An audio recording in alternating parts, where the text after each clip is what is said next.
done days before you took office. They pushed through these regulations. They didn't think about the cost to businesses. They didn't put American interests first. They didn't put American businesses first. I am so grateful we finally have a president who's not only walking back these insane, burdensome regulations that are ultimately going to cost us Americans and American businesses, but that you are thinking about the next generation. And as we're leading into Mother's Day, some of us are trying to parent and serve this country at the same time. Thank you for welcoming my son, who was 15, with his mother serving, watching what we're doing for him and the generations to come. You are making this country stronger for them. Thank you. Thank you very much. Good luck, right? Take care of your mom. Okay, have that. You want to hold that up too? So you can... That's a big one, isn't it, huh? Common sense. It's all about common sense, right? Okay, Will, go ahead. Next, sir, this is House Joint Resolution 42. Again, this is a rescission of a Biden-era regulation, in this case relating to energy conservation standards for household appliances and certain consumer products. Yeah.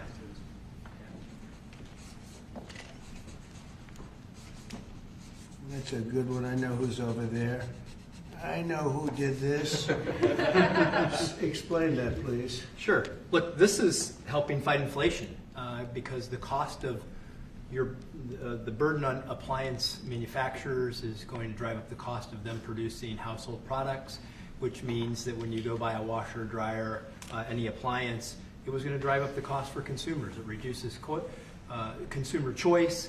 But in the bottom line, we've been trying to fight inflation. This fights inflation. This takes the cost out of producing these products that Americans need every day. And when you add all this up, it's one regulation here, one regulation there. They always say it's de minimis, but when you add it all up, it costs a lot to American consumers, and this is fighting back. And it's not as good. And it's not as good. Not nearly as good, not nearly as efficient, and more costly. Other than that, it's wonderful. Thank you. Great job. Thank you very much. Great. Fantastic. Okay. And lastly, sir, we have House Joint Resolution 75. Again, this is a rescission of a Biden-era regulation, in this case relating to energy standards for commercial refrigerators, freezers, and refrigerator freezers. Do you have the sink one in here? The sinks and shower heads? We have an executive order on that coming for you later, sir. Yes, That's sir. Coming when? Later this afternoon. Okay, good. You going to be around later this afternoon? Good. Sinks and shower heads, where you buy a home and you have a new shower head and you don't get any water. The water doesn't come out of the sink. The water comes out of nowhere. What a shame. What a ridiculous waste. Okay, let me do this. Come here. Who's responsible for this? This is mine, Mr. President. Oh, good man here. Yes, sir. Okay. Thank you. You want to discuss that? Yes, sir. This was a government regulation that we have now repealed. Thank you very much, Mr. President. That now saves the American taxpayer. I was getting ready to say the Texas taxpayer, them too, but the American taxpayer, because who would have ultimately paid the price on a government mandate and a government regulation? The people of America. So you just say the American taxpayer money. So thank you very much. That's fantastic. Thank you. It's a great job. Okay, any questions? Mr. President, Caroline said today that the 10% baseline tariff on all countries is here to stay, even after the deals are done. Does that mean that countries offering zero tariffs won't get reciprocity? You are going to always have a baseline. I mean, there could be an exception at some point. We'll see. Somebody does something exceptional for us. That's always possible. But basically, you have a baseline of a minimum of 10%. And some of them will be much higher, 40%, 50%, 60%, as they've been doing to us over the years. We had a wonderful deal yesterday. We have 4 or 5 other deals coming immediately. We have many deals coming down the line, and ultimately we're just signing the rest of them in. But we always have a baseline of 10%. And then specifically on the possibility of an increase in taxes on wealthier Americans, what do you say to conservative Republicans who argue that this is an increase on small business owners? Well, what we're doing is we're actually, if we ever did that, it would only be, and from what I hear, people would love to do it, rich people. I would love to do it, frankly, but what we'll do is that, they'll go around saying, oh, this is so terrible. What you do it is you're giving up something up top in order to make people in the middle income and the lower income brackets save more. So it's really a redistribution. And I'm willing to do it if they want. I would love to be able to give people in a lower bracket a big break by giving up some of what I have. But I'll tell you, a lot of people say don't do it because of the fact that you have the Bush statement about read my lips. But he lost because of Ross Perot. He didn't lose because of that statement. And then on the salt. But I don't think they're going to be doing it. But I actually think it's good politics to do it where richer people give up. And it's a very small, it's like a point.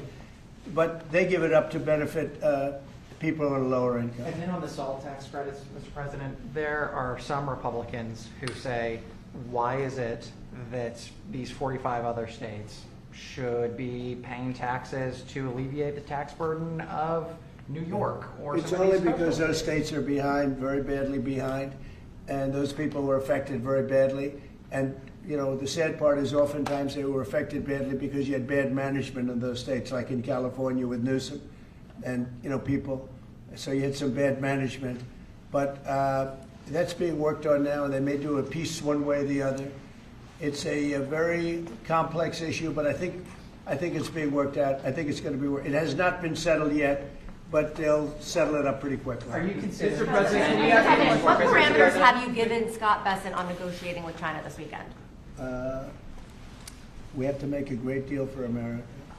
Are you going to be disappointed if he comes back without a deal? No, not at all, because we already made a great deal. We're not doing business with China right now. You know, we lost $1 trillion last year with China, $1 trillion. So if you're not going to do business with them, you're not going to lose $1 trillion. But we lost. I want China to do great. You know, I'm very friendly with President Xi. I have great respect for him and for China, but we can't continue to allow them to do what they did. When I was president, they paid hundreds of billions of dollars in tariffs and taxes. And then Biden screwed it all up. What he did to this country between the border and between all of the other problems, the wars, everything, what he did to this country should never be forgotten. But one of the things he did is the trade was so bad and so imbalanced. So I think we're going to come back with a fair deal for both China and us. Have you given Bessent a number of how low you're willing to go? Yeah, I am. Are you What's willing the to share number? that number? Is that No. the 80%? But I put out a number today, 80%, so we'll see how that all works out. Mr. President, the U.S. Embassy in Kyiv is warning right now about possible Russian significant attack on Kyiv. What's your message for Putin? I have a message for both parties. Get this war ended. We're losing 5,000 soldiers a week, Russian and Ukrainian soldiers, and other people also, by the way. And I say, get this stupid war finished. That's my message for both of them. Thank you very much. We'll see you later. Thank you, Russ. We're heading out. Thanks, guys. Thank you. Right up through there. Thank He you. just came in to say hello. What did you discuss? Almost nothing. He came in to say hello. It was very nice, and I think he came in to thank me, frankly. I mean, I would say the primary reason, but he was very nice. He's a nice man, but I think he actually came in to thank me. Is he complying with ICE like you'd like to see? You'd have to ask Tom Holman. Mr. President, do you have a reaction to Bill Gates' comments yesterday that the cuts in USAID will lead to millions of deaths of children around the I don't world? know anything about his comments. Thank you. Thanks, guys. Thank you. Thank you. Let's head out. Thank you all. Thanks, guys. Thank you. Let's start moving. Thank you. Thank you.